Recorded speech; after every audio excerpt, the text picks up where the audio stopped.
ಮನೆ ಹಾ. ಈ ಸರಿ ಗಣೇಶನ ಹಬ್ಬ ಫುಲ್ ಗ್ರ್ಯಾಂಡ್ ಆಗಿ ಮಾಡ್ಲೇಬೇಕು. ನೀನೇನ ಗ್ರ್ಯಾಂಡ್ ಆಗಿ ಮಾಡೋಣ ಅಂತ ಹೇಳಕತ್ತೆ ಹಾ. ಆದ್ರ ನಮ್ ಮೂವರ್ ಕೈಲಿಂದ ಆಗಲ್ಲ ಅದು. 3 ಕೈಲಿದ್ ಆಗಲ್ಲ ಗೊತ್ತು, ಆದ್ರೆ 7 ಜನ ಕೈಲಿ ಆಕತಿ. ಆ 7 ಜನ ಯಾರು? ವೆಂಕಿ ಓಣಿ ಓಣ್ಯಾಗ ಮಂದಿಗ್ ನ್ಯಾಮ ಹಾಕಿ ಪಟ್ಟಿ ಎತ್ತದ್ರ ಎಕ್ಸ್ಪರ್ಟ್. ನನ್ ಫ್ರೆಂಡ್ ಅದನ್ ಚಕ್ಕ, ನನ್ ಲೆಕ್ಕ ಯಾವಾಗ್ಲೂ ಪಕ್ಕ. ಎರಡನೇನು ಮೋಹನ ಗಣಪತಿ ಶೆಡ್ ಹೊಡೆದಾಗ ಎಕ್ಸ್ಪರ್ಟ್. ಜಜಲಿ ಕಟ್ಟಪೇ ತೆಲಿಗೆನ ಬಡಕದೆ ಜಜಲ್ ಕಟ್ಟ ಕಟ್ಟ ಕಟ್ಟಪ್ಪ ಜಜಲ್ ಕಟ್ಟ. 3ನೇನು ಪ್ರಶಾಂತ ಗಣಪನ್ ಶೆಡ್ ನ ಡೆಕೋರೇಷನ್ ಮಾಡೋದು ಎಕ್ಸ್ಪರ್ಟ್. ಏನ್ ಅರ್ಥವೇ ಆಗ್ತಿಲ್ವೇ ಈ ಕೇಸು?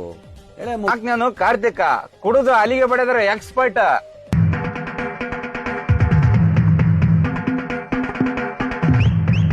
ಇನ್ನು 3 ಯಾರು? ನಾವೇನ್ ಗೆಣಸ್ಕೇರನ ನಮ್ಮನ್ನ ಸೇರಿ